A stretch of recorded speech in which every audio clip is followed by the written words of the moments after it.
Bismillahirrahmanirrahim. Assalamualaikum warahmatullahi wabarakatuh. Alhamdulillahi rabbil alamin. Wabihi nasta'inu ala umurid dunya waddin. Wassalatu wassalamu ala ashrafil anbiya wal mursalin Nabiyyina Muhammadin wa ala alihi wa sahbihi ajma'in. Ya ayyuhalladzina amanu taqullaha haqqa tuqatih wa la tamutunna illa wa antum muslimun. Kaum muslimin dan muslimah, jamaah majelis ta'lim Masjid Baitul Muhtadin rahimani wa rahimakumullah. Alhamdulillah, puji syukur kehadirat Allah Subhanahu wa taala atas segala nikmat yang Allah karuniakan kepada kita. Di kesempatan pagi ini Allah taala mudahkan kita untuk kembali bermajelis. Semoga Allah Subhanahu wa taala berkenan menambahkan bagi kita semuanya ilmu yang bermanfaat. Amin ya rabbal alamin. Salawat teriring salam semoga senantiasa terlimpah untuk panutan kita Nabi besar Muhammad sallallahu alaihi wasallam, keluarganya, para sahabatnya dan juga umatnya yang setia hingga akhir zaman. Insyaallah kita akan melanjutkan pembahasan kita, mengambil faidah dari dalil-dalil yang dikemukakan oleh Syekh Muhammad At-Tamimi rahimahullahu ta'ala di dalam kitab Tauhid, yang insyaallah di kesempatan kali ini kita akan membahas surat Al-Isra ayat yang ke-23 sampai 24. Allah Subhanahu wa ta'ala berfirman, "Wa qadha rabbuka alla ta'budu illa iyyahu wa bil walidaini ihsana." Dan Tuhanmu telah memerintahkan supaya kalian jangan menyembah atau tidak beribadah kecuali hanya kepada Allah Subhanahu wa ta'ala semata. Wa bil walidaini ihsana, dan supaya kalian berbuat baik kepada kedua orang tua kalian. Imma yablughanna 'indakal kibara ahaduhuma aw kilahuma fala taqul lahumā uffin. Jika salah seorang di antara keduanya atau kedua-duanya sampai berumur lanjut dalam pemeliharaanmu, jadi hidup bersama anak, orang tuanya hidup bersama anak. Fala taqul lahumā uffin wa la tanharhumā. Janganlah katakan kepadanya dan juga jangan membentak mereka. Wa qul lahumā qawlan karīmā, dan ucapkan kepadanya ucapan yang mulia. Wakhfid lahuma janaha dhulli minar rahmah, dan rendahkanlah dirimu terhadap mereka dengan penuh kasih sayang. Wa qur rabbirhamhuma kama rabbayani saghira, dan ucapkanlah, wahai Tuhanku, sayangilah mereka berdua sebagaimana mereka telah mendidikku di waktu kecil. Kaum muslimin dan muslimah rahimani wa rahimakumullah. Ayat ini adalah berbicara tentang dua perkara besar yang menjadi kewajiban setiap hamba. Yang pertama yaitu mentauhidkan Allah, untuk beribadah hanya kepada Allah semata, dan yang kedua adalah berbicara tentang bakti kepada orang tua. Bapak Ibu sekalian, kaum muslimin dan muslimah rahimani wa rahimakumullah. Allah Subhanahu wa taala menyebutkan wa qadha, dan di sini qadha maksudnya adalah memerintahkan, atau Allah Subhanahu wa taala telah mewasiatkan, telah berpesan kepada hamba-hamba untuk apa? Alla ta'budu illa iyyah, agar tidak menyembah kecuali hanya kepada Allah. Tidak menyembah, tidak beribadah kecuali hanya kepada Allah Subhanahu wa ta'ala. Yakin seyakin-yakinnya bahwasanya hanya Allah saja yang berhak untuk disembah. Dan kalimat alla ta'budu illa iyyah ini adalah sama persis susunannya dan maknanya dengan la ilaha illallah. Tidak menyembah kecuali hanya kepada Allah Subhanahu wa ta'ala semata. Dan seorang hamba dikatakan sebagai seorang yang menghamba kepada Allah, atau seorang dikatakan sebagai hamba Allah yang sebenar-benarnya ketika mempersembahkan seluruh ibadah secara totalitas hanya kepada Allah Subhanahu wa taala semata. Seandainya masih ada sebagian ibadah ditujukan kepada selain Allah, sejatinya hamba tersebut bukanlah hamba Allah, tidak dikategorikan sebagai Abdullah yang hakiki.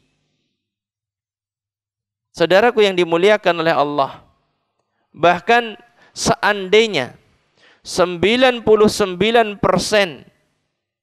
ibadah yang ada dikerjakan tertuju hanya kepada Allah, kemudian ada 1% dari peribadatan tersebut tertuju kepada selain Allah Subhanahu wa taala, sejatinya orang tersebut telah membatalkan kehambaannya kepada Allah Subhanahu wa taala.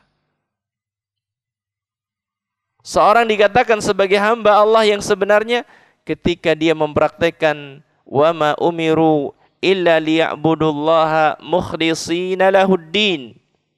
Tidaklah manusia diperintah kecuali untuk mengikhlaskan semua bentuk ketaatan hanya kepada Allah Subhanahu wa taala semata. Semua bentuk ibadah, semua bentuk ketaatan yang nampak maupun yang tersembunyi, dengan lisan, dengan anggota badan, dengan hati, semuanya harus tertuju hanya kepada Allah. Seorang baru dikatakan sebagai hamba Allah ketika mempraktekkan inna salati wa nusuki wa mahyaya wa mamati lillahi rabbil alamin. Sesungguhnya salatku, sesungguhnya penyembelihanku, ibadahku, hidup dan matiku hanya bagi Allah Rabb semesta alam. La syarika lahu, tidak ada sekutu baginya. Seorang baru dikatakan sebagai hamba Allah ketika dia mempraktekkan iyyaka na'bud, hanya kepadamu lah ya Allah kami beribadah, kami menyembah, kami tidak menyembah kepada yang lainnya, kami tidak beribadah kepada yang lainnya. Baru itu dikatakan sebagai hamba Allah Subhanahu wa taala. Maka ma'asyiral kiram rahimani wa rahimakumullah, waspada dan berhati-hatilah dari mempersembahkan satu di antara jenis-jenis ibadah kepada selain Allah Subhanahu wa taala. Kalau mungkin salat, puasa, zakat itu masih ditujukan kepada Allah Subhanahu wa taala. Namun di sana ada ibadah yang namanya tawakal, yang seorang harus benar-benar bergantung hanya kepada Allah, tidak ada sedikit pun di dalam hatinya unsur kebergantungan kepada selain Allah Subhanahu wa taala. Di sana ada doa yang seharusnya seorang mengarahkan doa permintaannya itu hanya kepada Allah. Saudaraku sekalian rahimani wa rahimakumullah, inilah makna alla ta'budu illa iyyah, agar tidak beribadah, jangan beribadah kecuali hanya kepada Allah Subhanahu wa taala semata. Wa bil walidaini ihsana, dan supaya kamu berbuat baik kepada kedua ibu bapakmu, yaitu berbuat ihsan dengan segala macam bentuk ihsan yang ada. Menghormati kedua orang tua, memuliakan mereka, melayani mereka, memperbaiki hubungan dengan orang tua, tutur kata dengan lemah lembut, murah senyum di hadapan orang tua, mendoakan mereka dengan doa-doa kebaikan, doa-doa ampunan. Demikian juga menyambung silaturahmi, keluarga yang memang dekat dengan orang tua kita, bukan hanya sekedar teman ya, Namun banyak di zaman kita sekarang ini orang itu salah kaprah. Sama temannya orang tua begitu dekat, namun sama paman sendiri, sama bibi sendiri nggak pernah ngambah. Ini adalah merupakan sebuah kesalahan yang fatal. Sebagiannya dekat dengan orang lain, namun dengan ayahnya, dengan ibunya sendiri nggak bisa akur. Memang ada sebab-sebabnya. Namun semua orang itu kan tertuntut untuk apa? Untuk menghilangkan ego dirinya. Sebagian orang, saya nggak bisa dekat dengan ayah. Karena ayah saya telah memvonis saya gini-gini dan lain sebagainya. Saya nggak bisa dekat dengan ibu karena ibu telah mengatakan tentang saya nggak boleh tinggal di rumahnya. Tetapi kita tertuntut untuk apa? Menurunkan ego. Seberapa mahalnya sih diri kita? Yang paling beberapa lama lagi kita akan tinggal di dunia kan? Nggak lama kok. Kok sampai mengatakan tidak ada maaf untuknya? Kepada ibunya sendiri, kepada ayahnya sendiri tidak ada maaf untuknya. La haula wa la quwata illa billah. Jamaah sekalian yang dimuliakan oleh Allah. Ada orang-orang yang mengatakan seperti itu. Iya saya maafkan, tetapi saya nggak mau lihat wajah ibu saya. Sampai seperti itukah kerasnya hati kita? Padahal wasilah yang menjadikan kita hidup di dunia adalah mereka. Kalau nggak ada orang tua kan nggak ada kita. Hanya karena mungkin kita dibedakan. Satunya dimodali, kita nggak dimodali. Kemudian kita musuhi orang tua kita. Apa yang Allah Ta'ala berikan kepada kita melalui orang tua itu sudah sangat cukup. Sudah sangat banyak.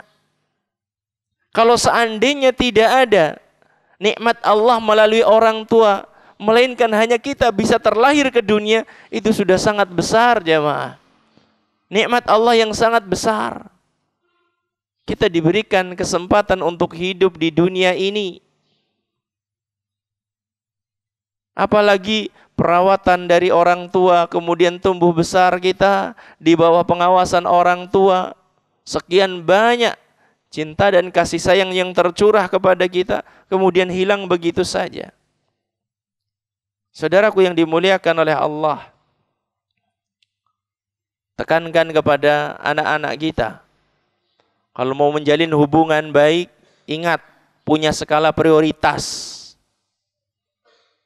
Banyak yang orang sekarang ini nggak punya alur, nasab aja nggak punya. Sehingga salah-salah. Mudik dari tempat yang jauh, pulang ke kampung halaman. Sama saudaranya nggak ngambah, sama teman-temannya diambahi semuanya. Ngomongnya silaturahmi. Silaturahmi apa? Ngerti be orang ngomong gitu. Serius ini. Banyak yang seperti itu. Pulang dari Jakarta, dari perantoran, dari luar negeri, pulang ke kampung halaman. Katanya pengen silaturahmi. Lili ke ora diambah, dulure ora diambah, kakangnya ora diambah. Dolane ngene batire terus. Subhanallah. Kemudian mengungkapkan dalilnya, siapa sing rajin silaturahmi bakal dipanjangkan umur, bahkan dilapangkan rizki. Yo salah, orang bakal ketemu itu. Nggak bakal ketemu yang kayak gitu. Saudaraku sekalian rahimani wa rahimakumullah. Kemudian Allah Subhanahu wa taala sebutkan indaka, yaitu ketika orang tua hidup bersama kita. Orang tua hidup bersama kita dalam kondisi mereka itu sudah apa? Sudah sepuh, tambah repot. Perlu hajatnya semuanya membutuhkan kepada kita. Memenuhi kebutuhannya dengan kita. Di saat mereka semakin lemah, yang tadinya fisik begitu kekar, yang tadinya fisik semuanya bisa sendiri, sekarang perlu bantuan kepada kita. Maka Allah Subhanahu wa taala sebutkan, fala taqul lahuma uffin wala tanharhuma. Kamu dalam kondisi kuat, orang tuamu dalam kondisi lemah. Fala taqul lahuma uffin, jangan katakan ah. Jangan katakan dua huruf yang itu sebagai bentuk ketidaksukaan kepada mereka. Dua huruf kalau itu merupakan apa? Protes kepada mereka, itu dilarang oleh Allah Subhanahu wa taala. Fala taqul lahuma uffin wala tanharhuma, dan jangan hardik keduanya, jangan bentak keduanya. Ucapkanlah kepadanya ucapan yang mulia. Faqul lahuma qawlan karima.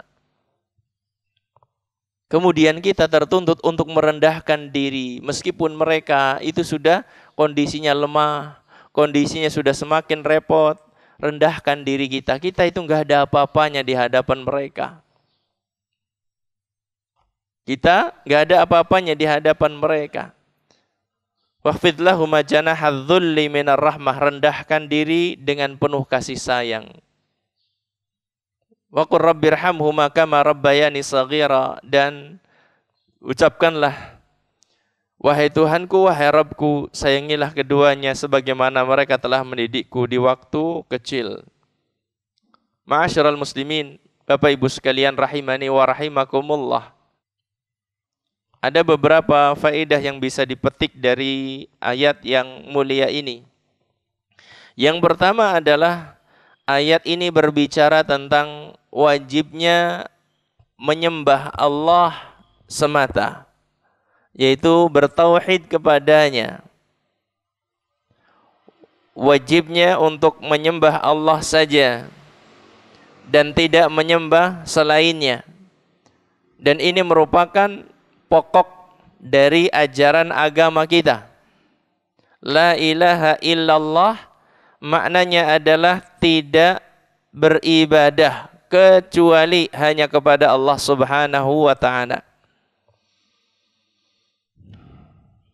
Jangan sampai kemudian kita salah dalam memahami kalimat la ilaha illallah ini. Karena ada sebagian ya, mereka mengucapkan kalimat la ilaha illallah, namun mereka masih meyakini bahwasannya yang nyembah selain Allah juga hakikatnya nyembah Allah. Kata mereka seperti itu. Karena salah dalam memahami kalimat la ilaha illallah. Bapak Ibu sekalian rahimani wa rahimakumullah.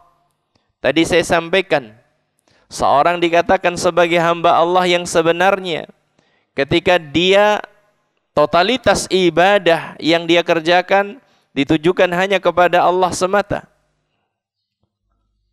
Ketika seorang masih mempersembahkan sebagian ibadah kepada selain Allah, sesungguhnya dia itu tidak dikatakan sebagai hamba Allah. Faedah yang kedua dari ayat ini adalah bahwa setiap anak wajib berbakti kepada kedua orang tuanya. Berbakti kepada kedua orang tua tambah wajib di saat mereka adalah kondisinya sudah semakin lemah. Berbakti kepada orang tua di saat mereka sehat, semuanya bisa. Menjalin hubungan baik dengan orang tua di saat mereka kondisinya fit, masih bisa bekerja, masih bisa menghasilkan uang, apalagi pawitane akeh, semua orang suka. Namun, apakah itu terjadi ketika didapati orang tuanya semakin susah? Orang tuanya sudah sakit-sakitan, yang akan mendekat adalah orang-orang yang jeli. Orang-orang yang mau memanfaatkan kehadiran orang tua itu benar-benar sebagai pintu surga. Karena di antara manfaat dari bakti kepada orang tua adalah kita itu mendekat kepada pintu surga. Nabi SAW mengatakan al-walidu awsatu abwabil jannah fa in syi'ta fa adi' dzalikal bab aw ihfadhhu. Al-walid, orang tua, awsatu abwabil jannah, merupakan pintu surga yang paling tengah. Fa in syi'ta fa adi' dzalikal bab. Kalau kamu mau, kamu sia-siakan pintu itu. Aw ihfadhhu. Kalau kamu mau, kamu bisa menjaganya. Inilah orang yang cerdik, yang memanfaatkan pertemuannya sebagai cara untuk mendapatkan surga Allah Subhanahu wa taala. Pertemuan dengan orang tua dijadikan sebagai sarana untuk mendekat kepada pintu surga. Orang yang berbakti kepada orang tua itu tidak mengeluh ketika orang tua itu memilih tinggal bersamanya. Itu tidak akan mengeluh. Kenapa sih orang tua senang sama saya, padahal yang lain lebih kaya, padahal yang lain lebih banyak hartanya, padahal yang lain lebih mudah urusannya. Saya yang hidupnya pas-pasan malah kepanggon kayak gini. Gak akan mengatakan seperti itu. Anak yang saleh gak akan mengatakan seperti itu. Karena apa? Dia memahami sejatinya Allah sedang menguji dia untuk mendapatkan surganya. Ini surga didekatkan kepadamu. Kalau kamu mau, ambil surga. Kalau kamu enggak mau, silahkan. Itu yang dikatakan oleh Nabi, fa in syi'ta fa'adi' dzalikal bab aw ihfadhu. Kalau kamu mau, sia-siakan pintu itu. Kalau kamu mau, engkau bisa menjaganya. Saudaraku sekalian rahimani wa rahimakumullah, di antara faidah bakti kepada orang tua adalah apa yang tadi saya sebutkan. Akan dipanjangkan umur, akan diberkahi rizki. Karena berbuat baik kepada orang tua ini adalah merupakan silaturahmi yang paling pokok.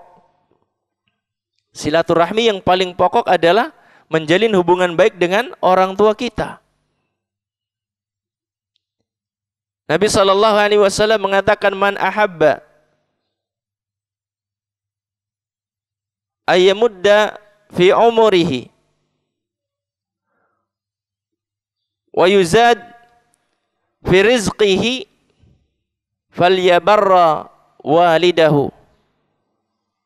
Barang siapa yang suka, barang siapa yang menginginkan untuk dipanjangkan umurnya dan untuk dilapangkan rizkinya, maka hendaklah dia berbakti kepada orang tuanya.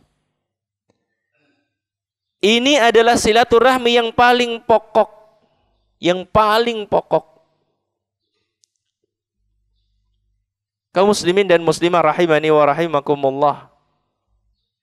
Banyak di antara kita mendahulukan anak-anak daripada orang tuanya, dan ini hakikatnya adalah kedurhakaan. Kita adalah anak sebelum jadi orang tua.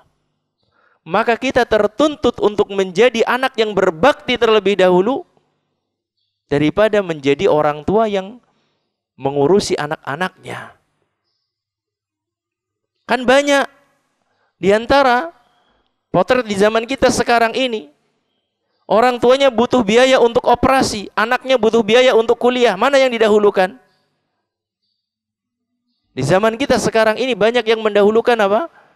Anak untuk kuliah. Dan inilah hakikat kedurhakaan dari seorang anak kepada orang tuanya.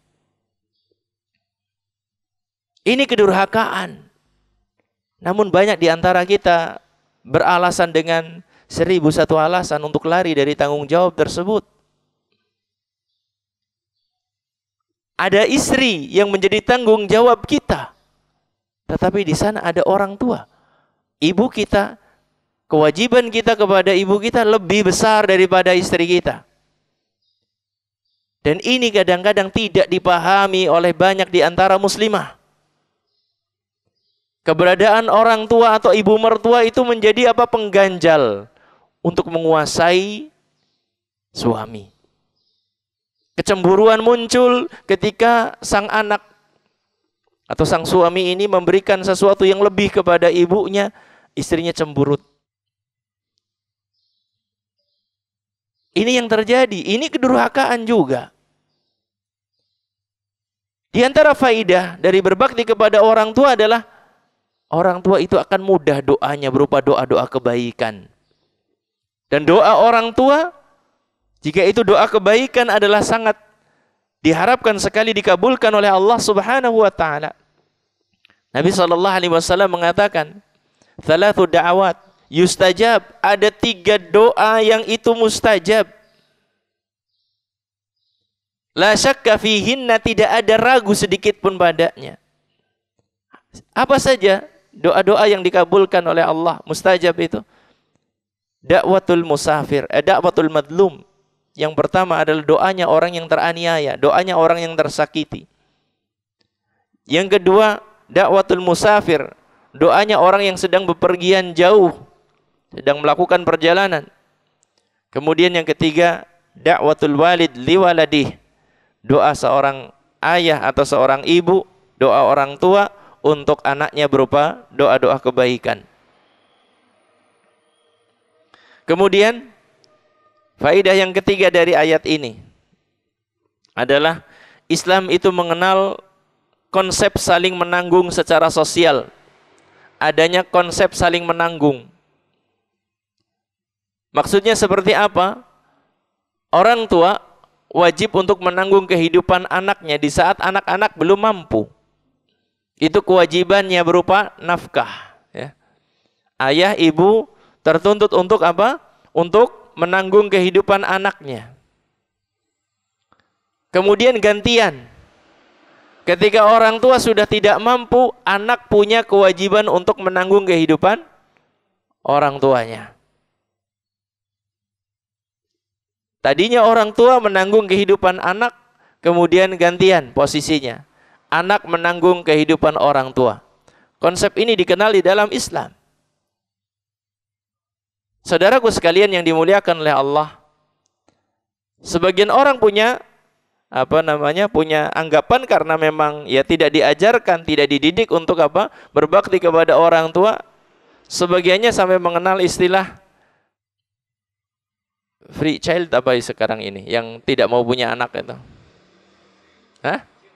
Child free. Jadi tidak mau punya anak. Karena apa? Mereka anggapannya apa? Modal terlalu besar, hasilnya tidak seberapa.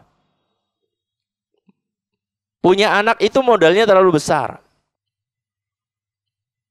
Menjaga anak, memelihara anak dari kecil hingga dewasa itu modalnya terlalu besar.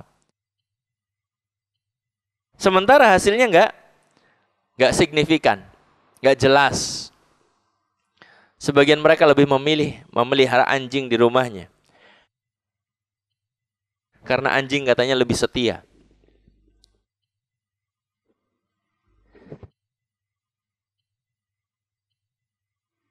Jamaah sekalian rahimani wa rahimakumullah. Jadi inilah beberapa faedah yang bisa dipetik dari ayat yang mulia ini. Ada 3 faedah. Yang paling pokok adalah tentunya kewajiban kita untuk menyembah Allah Subhanahu wa taala semata dan untuk berbakti kepada kedua orang tua. Wallahu a'lam bishawab.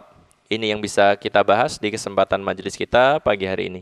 Terima kasih atas perhatiannya. Kurang lebihnya mohon maaf. Kita akhiri subhanakallahumma wa bihamdika asyhadu an la ilaha illa anta astaghfiruka wa atubu ilaik. Wabillahi taufiq wal hidayah. Wassalamualaikum warahmatullahi wabarakatuh.